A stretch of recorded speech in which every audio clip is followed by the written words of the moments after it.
Hey, good morning, my dear friends and students. I am Sadhna and all of you enjoying mathematics and science with me. नेहमीप्रमाणे enjoy करता maths आणि science खूप interesting आणि खूप छान lesson 8th स्टँडर्डचा की जो सगळ्यांसाठी खूप इम्पॉर्टंट आहे. That is metals and non metals हा लेसन तुमच्यासाठी घेऊन आलेला आहे. अगोदरच्या व्हिडिओमध्ये आपण मेटलच्या सगळ्या प्रॉपर्टीज क्लिअर केलेल्या आहे. ज्या विद्यार्थ्यांनी हा व्हिडिओ मिस केला असेल नक्की जाऊन आपल्या DS डिजिटल वरती जा आणि सगळ्या मेटलच्या प्रॉपर्टीज पहिले क्लिअर करा. म्हणजे नॉन मेटल तुम्हाला समजायला खूपच सिंपल जाणार आहे. So student, today we have to study about the non metal. मग कुठले कुठले नॉन मेटल आहे आपल्या अवतीभोवती? सगळे म्हणतात की ह्या सृष्टीमधले प्रत्येक जो पदार्थ आहे तो एक तर मेटल आहे, नॉन मेटल किंवा मेटलॉइड ह्या 3 कॅटेगरी मध्ये हे एलिमेंट डिवाइड केलेले आहे. मग कुठले कुठले नॉन मेटल आहे? मेटलचे तर वाटेल तेवढे उदाहरणं सांगू शकतो, पण नॉन मेटलचे उदाहरण आपल्याला सांगता आले पाहिजे. तर सगळ्यांनी बघितलं आहे carbon. Carbon is the main example of non metal. ह्या जगामध्ये प्रत्येक गोष्ट कार्बन पासून बनलेली आहे. म्हणजे जवळजवळ असं म्हणतात की हे जग 80% 90% हे कार्बनच्या पदार्थांपासून बनलेलं आहे. So carbon is a best example of non metal. Carbon सगळ्यांनी लक्षात ठेवायचं. कार्बन जर तुम्हाला कोणी विचारलं की कार्बन मेटल आहे की नॉन मेटल आहे, कार्बन काय आहे तुमचा? नॉन मेटल आहे. त्यानंतर सल्फर. सल्फर पिवळ्या रंगाची पावडर असते की जी मनुके तयार करण्यासाठी किंवा it is use for making the rubber from the LaTeX of the rubber. रबराच्या चिकापासून रबर तयार करण्यासाठी तिथे सुद्धा सल्फरचा यूज करत असतात. त्यानंतर फॉस्फरस आहे. तुमची आगगाडीची जी काडी असते, तुमची काडीपिटीची गाडी, त्याच्यामध्ये जो पुढचा जो टोकावरती जो तुमचा कुठला कलर असतो रे बाळांनो? आय थिंक रेड कलर असतो. तर रेड कलरचा जो असतो तो फॉस्फरस असतो. 2 प्रकारचे, एक येल्लो असतो आणि एक रेड फॉस्फरस असतो. त्यानंतर all these are the non metal. Oxygen आहे तुमचा, नायट्रोजन आहे, कार्बन डायऑक्साइड आहे, हायड्रोजन आहे. हे सगळे काय आहे? Gases are the examples of this non-metal. Then bromine water is there, chlorine water is there. All these are the examples of non-metal. So non-metals जर कोणी उदाहरणं विचारले तर विसरू नका सांगायला आणि कमेंट मध्ये लिस्ट पण टाका कुठले कुठले नॉन मेटल सांगितले. मी कार्बन सांगितला, सल्फर, फॉस्फरस सांगितला, त्यानंतर तुमचा काय सांगितलं मी? ब्रोमिन सांगितला, क्लोरीन, हायड्रोजन, नायट्रोजन, ऑक्सिजन. हे सगळे काय आहे? तुमचे नॉन मेटल्स आहे. मग आता जसं आपण मेटलच्या फिजिकल प्रॉपर्टीज म्हणजे मेटल बाहेरून कसा असतो, कसा तो चमकतो, कसा तो हार्ड असतो, हे सगळं बघितलं, तसं आपल्याला नॉन मेटलच्या सुद्धा फिजिकल प्रॉपर्टीज बघायच्या आहे. तो बाहेरून कसा दिसतो आणि केमिकल प्रॉपर्टीज म्हणजे त्याचं केमिकल कंपोजिशन आतून कसा, कुठल्या कुठल्या कॉन्स्टंट पासून बनलेलं असतं, हे केमिकल कंपोजिशन मध्ये असतं. तर सगळ्यात पहिली फिजिकल प्रॉपर्टीज आपण ह्या नॉन मेटलच्या समजून घेऊया. So first physical property as you know that is physical state. आता जसं मेटल सगळे सॉलिड स्टेट मध्ये आढळतात एक्सेप्ट मर्क्युरी आणि गॅलियम. मर्क्युरी हे दोन्ही काय असतात? लिक्विड मध्ये असतात नॉर्मल टेम्परेचरला. पण नॉन मेटलचं तसं नसतं. At the normal state generally they are found in all state, solid also, liquid also and gases also. म्हणजे तुमचे जे नॉन मेटल्स आहेत ते तुम्हाला सॉलिड मध्ये पण बघायला मिळतील. फॉर एक्झाम्पल तुमचा कार्बन आहे, आता इतक्यात सांगितला. सल्फर आहे, सल्फरची पावडर, फॉस्फरस, हे सगळे सॉलिड मधले एक्झाम्पल आहे. कशाचे? नॉन मेटलचे. त्यानंतर ते लिक्विड स्टेट मध्ये पण तुम्हाला बघायला मिळतील. लिक्विड स्टेट मध्ये म्हणजे क्लोरीन वॉटर. तुम्हाला सगळ्यांना माहिती बॉटलमध्ये क्लोरीन मिळत असतं. तुम्ही जर कधी स्विमिंग पूलमध्ये गेला असाल किंवा तुम्ही कधी वॉटर पार्कला गेला असाल तर त्या पाण्यामध्ये क्लोरीन वॉटर टाकलेलं असतं. कशासाठी? तुम्हाला इन्फेक्शन होऊ नये किंवा त्या पाण्याचा तुमच्या शरीरावरती परिणाम होऊ नये. क्लोरिनेशन म्हणजे ते पाणी निर्जंतुक करण्यासाठी त्याच्यात वापरत असतात. मग क्लोरीन जे आहे ते काय आहे? एक्झाम्पल तुमचं लिक्विड स्टेट मधला नॉन मेटलचं आहे. Bromine, Br2, this is an examples of the non metal which is in the liquid state. त्यानंतर काही जे मेटल्स आहेत, नॉन मेटल्स आहेत, ते गॅसेस मध्ये सुद्धा बघायला मिळतात. कोणते? Hydrogen is there, nitrogen is there and oxygen is there. All these are म्हणजे तुमचे जे नॉन मेटल आहे ते सॉलिड मध्ये पण बघायला मिळतील, लिक्विड मध्ये पण बघायला मिळतील आणि गॅसेस मध्ये सुद्धा बघायला मिळणार आहे. So I think physical property मधली पहिली प्रॉपर्टी तुम्हाला क्लिअर झाली असेल. They are found in a solid, liquid, gases. Example कुठले कुठले आहे जरा सेपरेट कमेंट बॉक्स मध्ये लिहा की सॉलिड मधले कोणते सांगितले, लिक्विड मध्ये कुठले सांगितले आणि गॅसेस मध्ये कुठले सांगितले. So next property as all of you know, lustre. ते चमकतात का? जसं सोनं चमकतं, चांदी चमकतं. मग तुम्ही असं कधी बघितलंय की सल्फर चमकतोय, कार्बन चमकतोय, फॉस्फरस चमकतोय किंवा हायड्रोजन चमकतोय, नायट्रोजन चमकतोय? हे तुम्ही कधीही ऐकलेलं नाही. They do not having lustre. त्यांना लस्टर म्हणजे चमक ही प्रॉपर्टी त्यांच्यामध्ये नसते. पण याला पण एक्सेप्शनल आहे. कोणते? Diamond and iodine. Diamond all of you no, diamond माहिती नाही असं कोणीच नाही. जगातला सगळ्यात कठीण पदार्थ, hardest substance in the nature, in the world is a diamond. Diamond काय आहे तुमचा, त्याला मात्र लस्टर असतो, एकदम छान चमकत असतो. Then next one is the iodine. आयोडीनचे तुम्ही क्रिस्टल्स बघितले असेल, कोणत्या कलरचे असतात रे बाळांनो आयोडीनचे क्रिस्टल, जरा कमेंट मध्ये लिहा. So student, diamond and iodine these are non metals but they shine, they having the lustre. बाकी सगळ्यांना कोणालाच लस्टर ही नसते. So student, some non metals are colourless. काही जे नॉन मेटल असतात त्यांना कुठलाही रंग नसतो. Some found in a different colour. काही जे नॉन मेटल असतात ते वेगवेगळ्या रंगामध्ये दिसतात. For example coal, carbon in the form of coal, it is black in colour. तुम्ही कोळसा बघितला असेल, त्याच्यामध्ये जो कार्बन आहे तो कुठल्या रंगाचा असतो, काळ्या रंगाचा, म्हणजे त्याला एक स्पेसिफिक कलर आहे. किंवा तुम्ही सल्फर पावडर बघितली असेल, it is yellow in colour.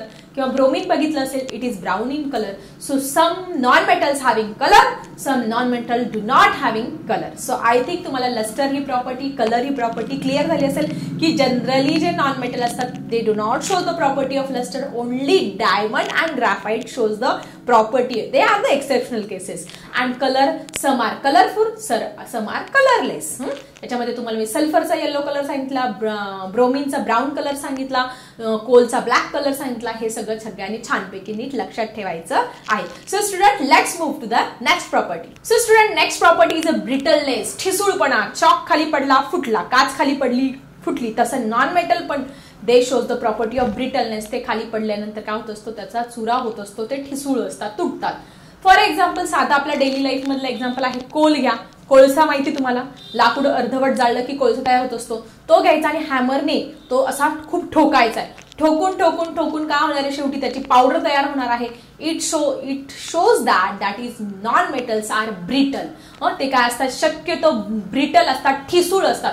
पण याला पण एक्सेप्शनल आहे. Which are they, that is diamond, the largest, the what you call hardest substance in the nature. जगामधला सगळ्यात कठीण पदार्थ डायमंड, जो याला काय आहे, एक्सेप्शनल केस आहे. तो मात्र ठिसूळ नसतो. त्याचा उपयोग काच कापण्यासाठी करतात माहिती बाळांनो, नॉन मेटल असून सुद्धा. Means generally all the non metals are brittle except diamond. Okay, so now let's see the next property of non-metal. Next one is the ductility and malleability. आता ductility and malleability अगोदरच्या व्हिडिओमध्ये clear केलेले आहे. They are generally non-metals are neither ductile non malleable. Ductility म्हणजे काय, त्या metal पासून आपण काय करत असतो, त्या होल मध्ये टाकून अशी बारीक पातळ अशी थीन तार तयार करू शकतो. त्याला ductility, the property by which the substance can be drawn into thin wire is called as the ductility. म्हणजे आपण त्याच्यापासून तार तयार करू शकतो. आपण कधी ऐकलंय का, आपण ऐकलंय सोन्याची तार तयार करू शकतो, चांदीची तार तयार करू शकतो, अल्युमिनियमची करू शकतो, कॉपरची करू शकतात. तुम्ही कधी ऐकलंय का सल्फरची तार तयार करू शकतो, कार्बन पासून तार तयार करू शकतो, किंवा ऑक्सिजनची तार तयार, असं नाही करतायत. Generally non metal do not show this property of ductility. आपण त्याच्यापासून तार तयार करू शकत नाही. Next one is malleability, means the property by which the substance can be hammered and to forms a thin sheet is called as a malleability. त्याच्यापासून ठोकून ठोकून आपण पातळ पत्रे तयार करू शकतो. त्याला काय म्हणतो आपण, मॅलिबिलिटी म्हणत असतो.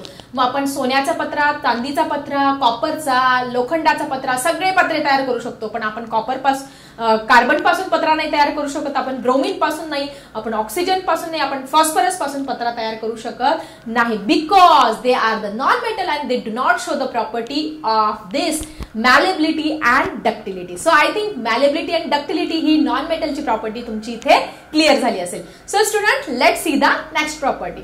Generally all the non metals are the bad conductor of heat and electricity.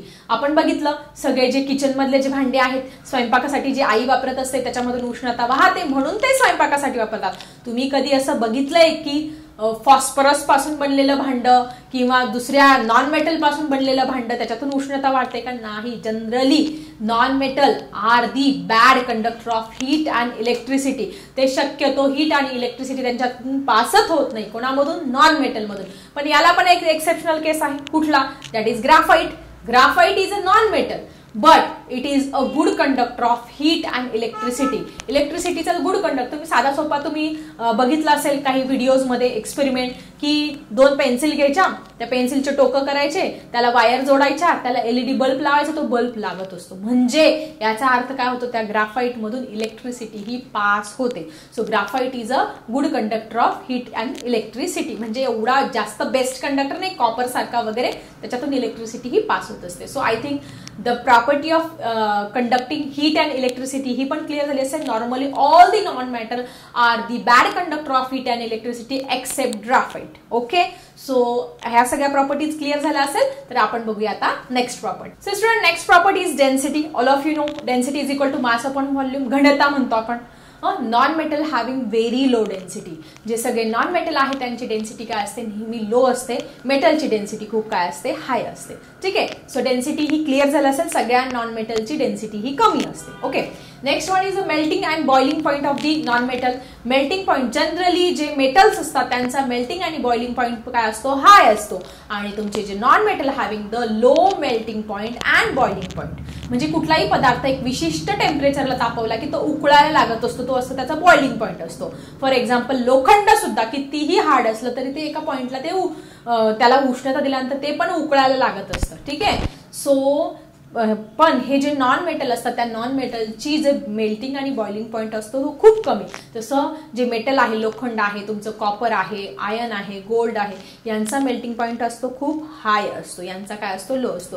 पण लो असतो सगळ्यांचा मान्य. पण जे काही एक्सेप्शनल नॉन मेटल आहे की ज्यांचे हाय टेम्परेचरला मेल्ट आणि बॉईल होत असतात ते म्हणजे कार्बन आणि बोरॉन. हे 2 लक्षात ठेवायचं की generally non metal having the low melting and boiling point. Exceptional यांना केस कोणती, प्रत्येक गोष्टीला कोणीतरी नमुना असतो ना, एक्सेप्शनल केस. त्या पद्धतीने ह्या नॉन मेटलमध्ये carbon and boron melt at a high temperature, हे लक्षात ठेवायचं आहे. सो आय थिंक तुमची ही पण प्रॉपर्टीज क्लिअर झाली असेल. Let's move to the next properties. Yes, I think सगळ्या प्रॉपर्टी झालेल्या आहे. आपण काय बघितलं, physical state, solid, liquid, gases तिन्ही स्टेटमध्ये बघायला. Lustre, they do not show lustre. फक्त कोण लस्टर शो करतं, तुमचं डायमंड लस्टर शो करतं आणि तुमचं आयोडीन हे लस्टर शो करत असतं. नंतर तुम्ही बघितलं मेल्टिंग अँड बॉइलिंग पॉईंट काय असतात, लो असतात. फक्त कार्बन आणि तुमचा जो बोरॉन आहे त्याचा हाय असतो. Density, all the non metal having the low density. They do not ductile, they do not मॅलिएबल.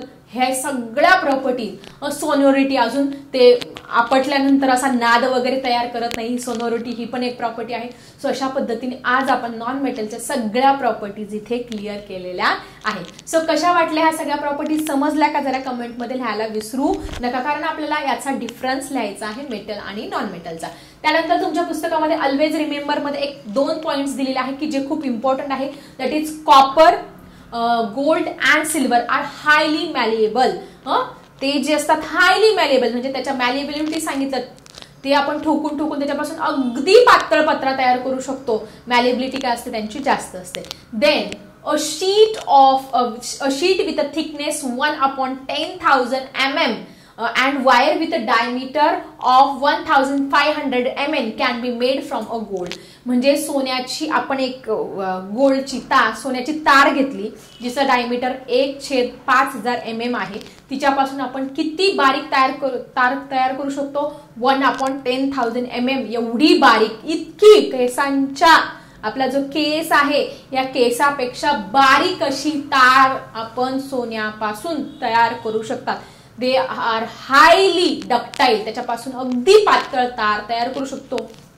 कानात घालण्यासाठी वापरतात, वेगवेगळ्या पर्पजसाठी ह्या तारेचा उपयोग होत असतो किंवा पातळ पत्रा सुद्धा तयार करत असतो. So I think metal clear झालं, नॉन मेटल पण क्लिअर झालं. आता एक लास्ट पॉइंट राहिला आहे metalloids. Metalloids mean the substances which shows both the properties of metal as well as non-metal. जे मेटलच्या पण प्रॉपर्टी शोध करताय, नॉन मेटलच्या पण प्रॉपर्टी शो करताय, त्यांना काय म्हणणार तुम्ही, मेटलॉइड्स. धातू सदृश्य. सो तुम्हाला डेफिनेशन विचारली तर तुम्ही लिहू शकता, the substances which shows the properties of metal as well as non-metal is called as a metalloids. मग ह्या मेटलॉइडचे एक्झाम्पल सगळ्यांनी छान लक्षात ठेवायचं, कारण हे विचारले जातात तुम्हाला ऑड मॅन आउट मध्ये, ट्रू फॉल्स मध्ये, फिल इन द ब्लँक्स मध्ये, मॅच द पेअर मध्ये, कुठल्याही क्वेश्चन मध्ये या मेटलॉइडचे एक्झाम्पल विचारले जाऊ शकतात. त्याच्यामुळे सगळ्यांनी हे मेटलॉइडचे एक्झाम्पल व्यवस्थित लक्षात ठेवायचे आणि तुमच्या नोटबुकमध्ये पाहिजे तर नोट डाऊन करा. So arsenic is there. Arsenic both metal आणि नॉन मेटलच्या प्रॉपर्टी दाखवतो. देन सिलिकॉन इज देअर, वाळू आहे तुमची. त्यानंतर आर्सेनिक आहे. त्यानंतर अँटीमनी आहे. All these shows the property between metal and non metal. That's why they are called as a metalloid. So आजच्या या आतापर्यंतच्या व्हिडिओमध्ये तुम्हाला मेटल, नॉन मेटल आणि मेटॉलॉइड ह्या कन्सेप्ट छानपैकी क्लिअर झाल्या असेल. आपण डिफरन्स पण नंतर बघणार आहोत. सो कन्सेप्ट क्लिअर झाला की नाही जरा कमेंट बॉक्समध्ये लिहा. आणि व्हिडिओ आवडला असेल तर नक्की लाईक करा आणि तुमच्या फ्रेंड्ससोबत पण शेअर करा.